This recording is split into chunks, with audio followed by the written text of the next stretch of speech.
Un saludo para todos, mi nombre es Sebastián Nieto y a continuación el proyecto titulado Síntesis de vehículo in vitro para inmovilización de péptidos con capacidad de penetración celular y una aproximación in silico.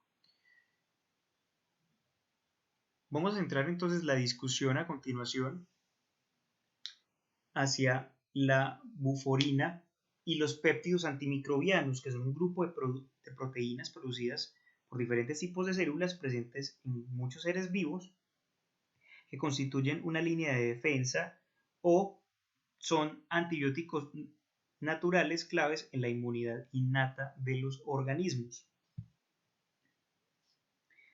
Para lo anterior, entonces, dentro de los péptidos antimicrobianos es importante destacar que tienen una actividad antiviral, antifúngica, antibacteriana y en algunos casos antitumoral.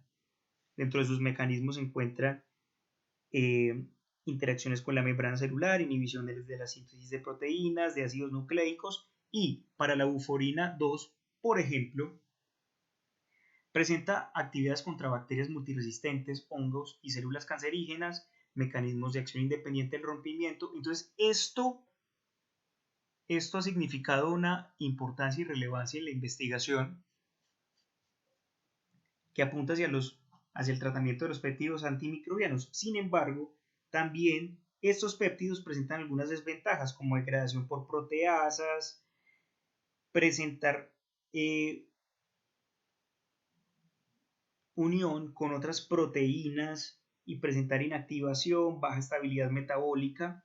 Y es por esta razón la importancia del diseño de nanoportadores o vehículos de transporte que aumenten la eficacia de la terapia. Para esto vamos a centrar nuestra discusión también en la magnetita. Este óxido de hierro es destacado por sus propiedades magnéticas, posee una gran área superficial y permite que puedan ser recubiertas por materiales orgánicos o inorgánicos. Esta biocompatibilidad le permite, digamos, a la magnetita ser bionanoconjugada para hacer nuevos productos, diferentes aplicaciones, etc. De los objetivos entonces se tiene desarrollar un bionanoconjugado compuesto por nanopartículas de magnetita y péptidos translocantes que mantengan la actividad después de la inmovilización. Como objetivo específico se tiene la síntesis de nanopartículas magnéticas, funcionalizarlas, inmovilizar el péptido, que este objetivo no se pudo lograr dadas las condiciones pandémicas, pero se pudo desarrollar un modelo de aproximación en un software de simulación CFD en Thomson Multiphysics. Más adelante veremos de qué se trata materiales y métodos. Tenemos la síntesis de nanopartículas por el método de coprecipitación química. Se tienen unas imágenes del proceso muy detalladas y en referencias se tienen todos los protocolos. Si se desea de pronto detener el video, mirar con mayor atención la estructura química de la magnetita sintetizada. Se tiene la funcionalización. Más adelante podrán ver todos los protocolos con los que se funcionalizó y se sintetizó la magnetita. Pero vamos a centrarnos entonces en la discusión de la estructura química de la magnetita. Fue importante acondicionarla con grupos funcionales. Posteriormente, gracias al APTES, se confieren grupos amino a la magnetita y en la inmovilización del polímero primero se inmoviliza un linker glutaraldehído y posteriormente el polímero, que lo que va a permitir es que la buforina se aleje del núcleo de la magnetita, no interactúe con él y no pierda sus funciones antimicrobianas. Para el modelado se tienen entonces dos tipos de geometría, una sin obstáculos y otra con obstáculos. En el dominio superior se tiene el ferrofluido y en el inferior y completo se tiene el medio lipídico. Se tienen dos entradas y una salida. Se tienen valores iniciales para cada interfaz y las interfaces a utilizar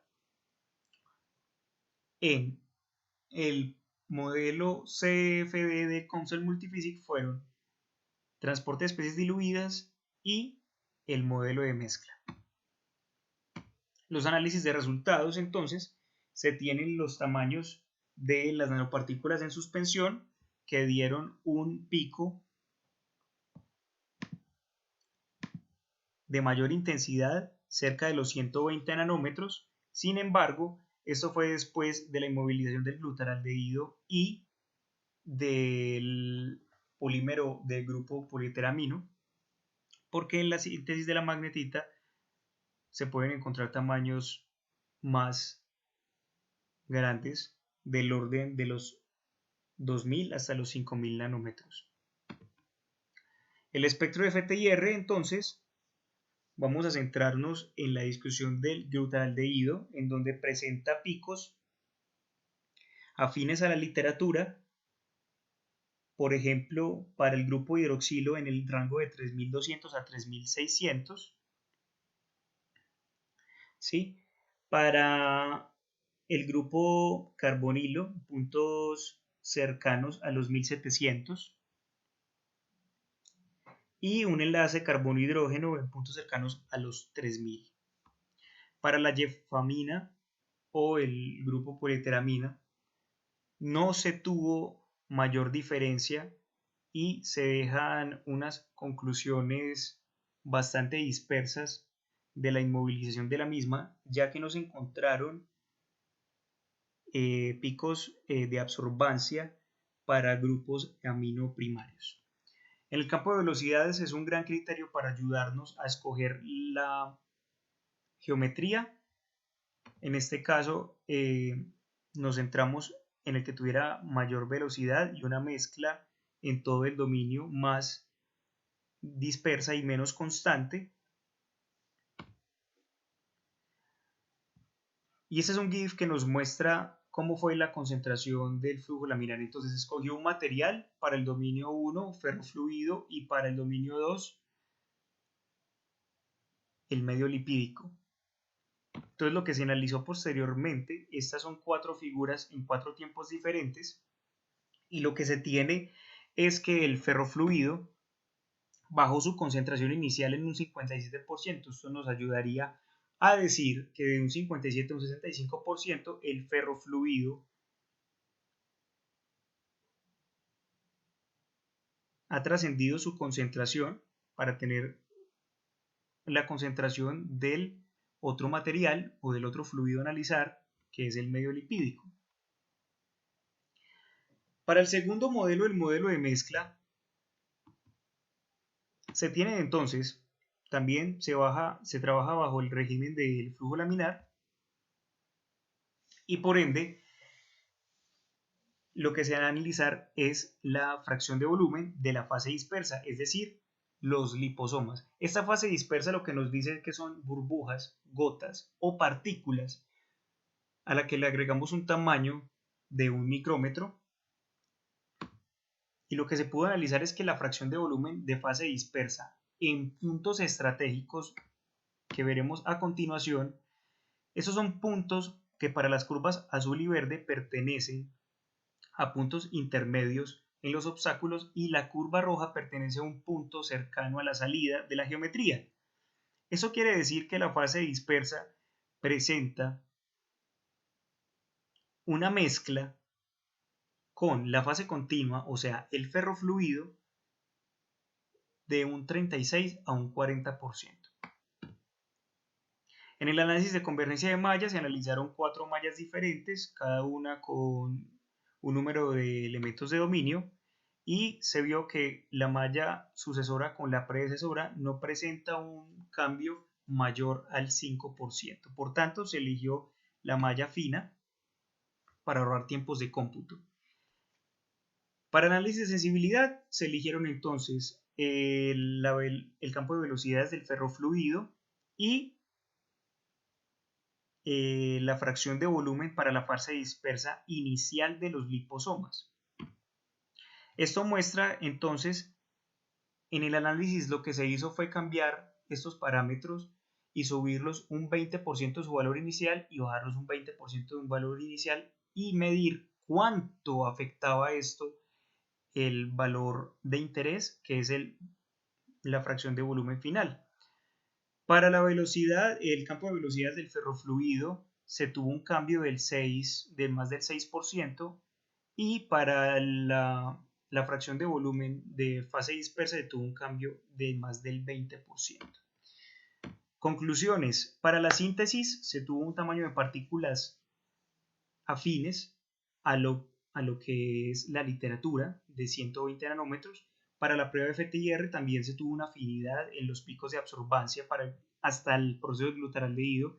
Sin embargo, en el proceso de inmovilización del polímero no se tuvo tal suerte, por lo tanto se debe volver a realizar.